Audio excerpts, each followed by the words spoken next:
Julho 10, 1 Crônicas 9, verso 1 a 10, verso 14.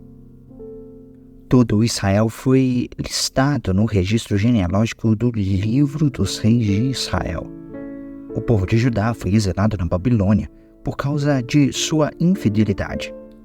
Os primeiros exilados a regressar às suas propriedades em suas respectivas cidades foram os sacerdotes, os levitas, os servidores do templo, além de outros israelitas. Alguns membros das tribos de Judá, Benjamim, Efraim e Manassés se estabeleceram em Jerusalém. Uma das famílias a voltar foi de Utai, filho de Amiúde, filho de Onri, filho de Imri, filho de Bani, descendente de Pérez, filho de Judá.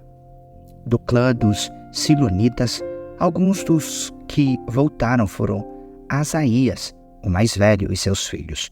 Do clã de Zeraitas, alguns dos que voltaram foram Jeuel e seus parentes. Ao todo, voltaram 690 famílias da tribo de Judá. Da tribo de Benjamim, alguns dos que voltaram foram Salu, filho de Mesulão, filho de Odavias, filho de Asenua, Ibnéias, filho de Jeroão, Elá, filho de Uzi, filho de Micri, e Mesulão, filho de Cefatias, filho de Reuel, filho de Ibnias. Todos esses homens foram chefes de clãs e estão listados nos registros genealógicos. Ao todo, voltaram 956 famílias da tribo de Benjamim. Dos sacerdotes, alguns dos que voltaram foram Gedaías, Jeoarebe, Jaquim, Azarias, filho de Ilquias, filho de Mesulão, filho de Zadok, filho de Meraiote, filho de Aitube. Azarias era o principal encarregado da casa de Deus. Outros sacerdotes que voltaram foram Adaías, filho de Jeroão, filho de Pazur, filho de Malquias, e Masai, filho de Adiel, filho de Jazerá, filho de Mesulau, filho de Mesilemete, filho de Imer. Ao todo, voltaram 1.760 soldados. Foram chefes de clãs e homens mais capazes. Eram responsáveis por servir na casa de Deus. Dos levitas, os que voltaram foram Semaías, filho de Assub, filho de Azricão, filho de Asabias, descendente de Merari, Baque-Bacar, Eres, Galal, Matanias, filho de Mica, filho de Zicre, filho de Asaf, Obadias, filho de Semaías, filho de Galal, filho de Gedutum, e Berequias, filho de Asa, filho de Eucana, que morava na região de Netofate. Dos guardas das portas, os que voltaram foram Salum, Acube, Talmon, Aimã e seus parentes. Salum era o chefe dos guardas. Antes dessa época, eram responsáveis pela porta do rei, do lado leste. Eram guardas das portas do acampamento dos levitas.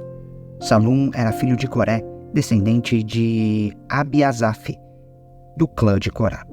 Ele e seus parentes, os coraitas, eram responsáveis por guardar a entrada do santuário, como seus antepassados haviam guardado a entrada do tabernáculo.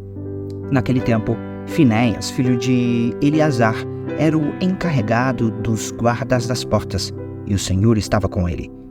Mais tarde, Zacarias, filho de Meselemias, foi o responsável por guardar a entrada. Ao todo, havia 212 guardas às portas naquele tempo, e foram listados nos registros genealógicos de seus povoados. Os antepassados deles haviam sido nomeados por Davi e por Samuel, o vidente, porque eram homens de confiança. Esses guardas das portas e seus descendentes, conforme suas divisões, eram responsáveis por guardar a entrada da casa do Senhor quando ela era uma tenda. Os guardas das portas ficavam no 4 lados, leste, oeste, norte e sul. Seus parentes nos povoados vinham de tempo em tempo dividir essa responsabilidade com eles por períodos de 7 dias. Os 4 principais guardas das portas, todos levitas, Eram oficiais de confiança, pois eram responsáveis pelas salas e pelos tesouros da casa de Deus. Passavam a noite ao redor da casa de Deus, pois era seu dever guardá-la e abrir suas portas todas as manhãs. Alguns dos guardas às portas foram nomeados para cuidar dos diversos objetos usados no culto. Conferiam tudo que era retirado e devolvido para que nada se perdesse. Outros eram responsáveis por mobília, pelos utensílios do santuário e pelos suprimentos como farinha da melhor qualidade, vinho, azeite, incenso e especiarias. Eram sacerdotes, porém, que misturavam as especiarias. Matitias, levita e filho mais velho de Salum, o coraíta, era encarregado de assar os pães para as ofertas, e alguns membros do clã de Coate eram encarregados de preparar os pães colocados sobre a mesa todos os sábados. Os músicos, todos chefes de famílias levitas, moravam no templo. Eram isentos de outras responsabilidades, pois realizavam seu serviço dia e noite. Todos esses homens moravam em Jerusalém. Eram chefes de famílias levitas, listados como líderes nos registros genealógicos. Jeiel, pai de Gibeão, morava na cidade de Gibeão. Sua esposa se chamava Maaca e seu filho mais velho, Abidom. Os outros filhos de Jeiel foram Zur, Quis, Baal, Ner, Nadab, Gedor, Aiu, Zacarias e Miclote. Miclote gerou Simeão. Todos moravam com suas famílias próximos uns dos outros em Jerusalém. Ner gerou Quis. Quis gerou Saul. Os filhos de Saul foram Jonatas, Malquizua, Abinadab e Isbosete. Jonatas gerou Mefibosete. Mefibosete gerou Mica. Os filhos de Mica foram Pitom, Meleque, Tareia e Acás. Acás gerou Jadá. Os filhos de Jadá foram Alemete, Asmavete e Zinri. Zinri gerou Moza. Moza gerou Binea.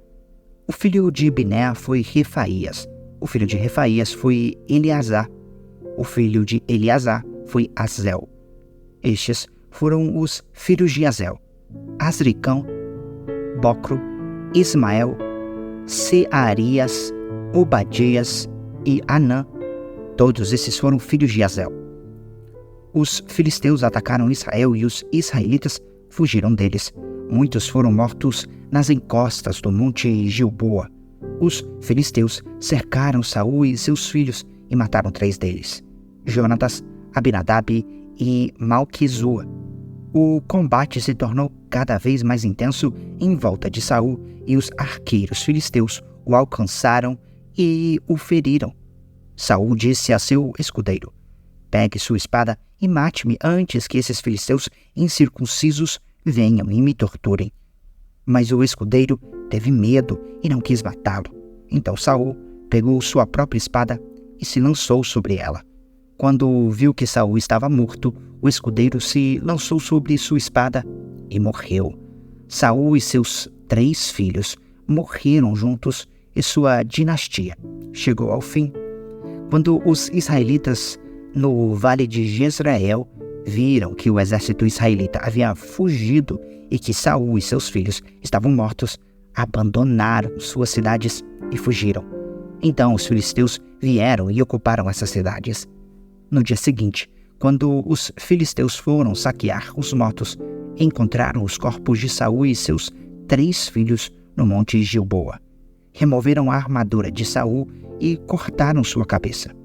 Então, anunciaram o ocorrido diante de seus ídolos e ao povo de toda a terra da Filistia. Colocaram a armadura de Saul no templo de seus deuses e penduraram sua cabeça no templo de Dagom. Quando os habitantes de Jade e Gileade souberam o que os filisteus haviam feito a Saul, todos os seus guerreiros mais valentes foram e trouxeram os corpos de Saul e seus filhos de volta para Jabes. Enterraram os ossos debaixo de uma grande árvore em Jabes e jejuaram durante 7 dias. Saul morreu porque foi infiel ao Senhor. Não obedeceu ao mandamento do Senhor e chegou a consultar uma médium, em vez de pedir orientação ao Senhor. Por isso, o Senhor o matou e entregou o reino a Davi, filho de Jessé. Atos 27, versos 21 a 44. Fazia tempo que ninguém comia. Por fim, Paulo reuniu a tripulação e disse: os senhores deveriam ter me dado ouvidos no princípio e não ter deixado bons portos. Teriam evitado todo esse prejuízo e esta perda. Mas tenham bom ânimo.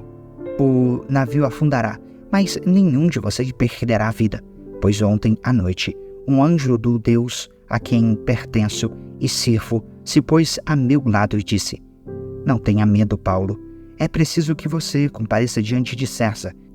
E Deus, em sua bondade, concedeu proteção a todos que navegam com você. Portanto, tenham bom ânimo, creio em Deus.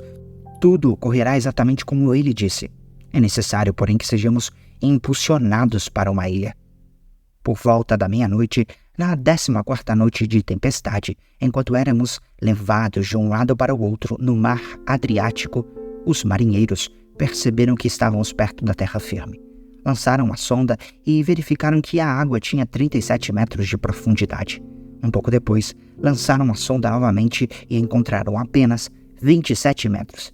Temiam que, se continuássemos assim, seríamos atirados contra as rochas na praia. Por isso, lançaram 4 âncoras da parte de trás do navio e ansiavam para que o dia chegasse logo, dando a entender que iriam lançar as âncoras da parte da frente. Os marinheiros baixaram o barco salva-vidas na tentativa de abandonar o navio.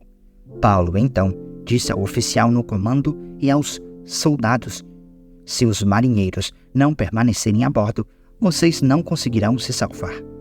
Então os soldados cortaram as cordas do barco salva-vidas e o deixaram à deriva. Enquanto amanhecia, Paulo insistiu que todos comessem.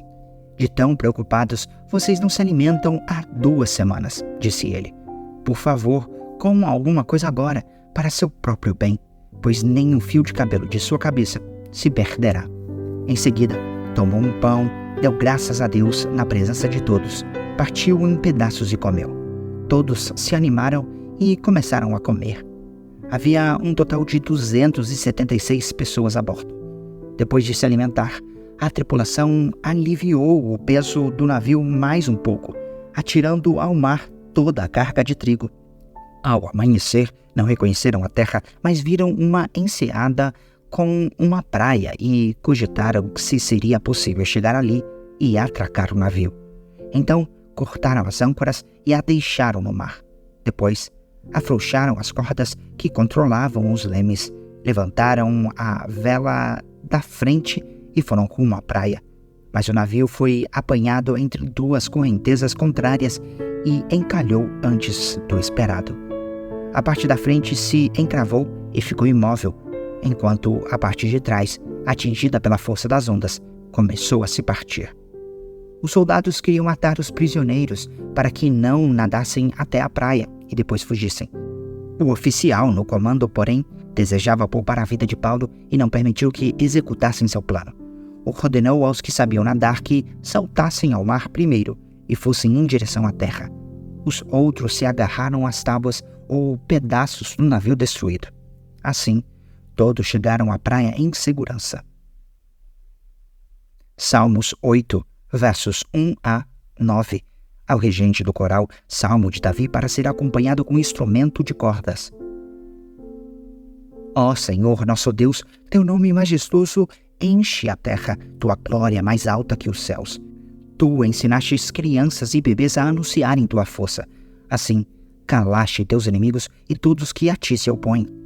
Quando olho para o céu e contemplo a obra de teus dedos, a lua e as estrelas que ali puseste, pergunto: quem são os simples mortais para que penses neles?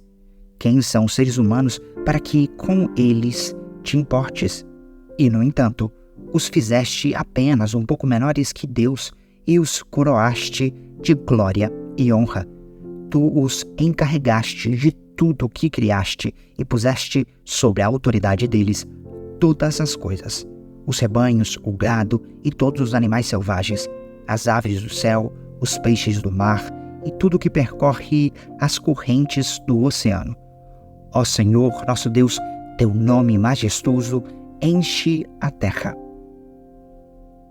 Provérbios 18, versos 23 e 24. O pobre suplica por misericórdia, o rico responde com insultos. Alguns que se diziam amigos destroem uns aos outros, mas o verdadeiro amigo é mais próximo que um irmão.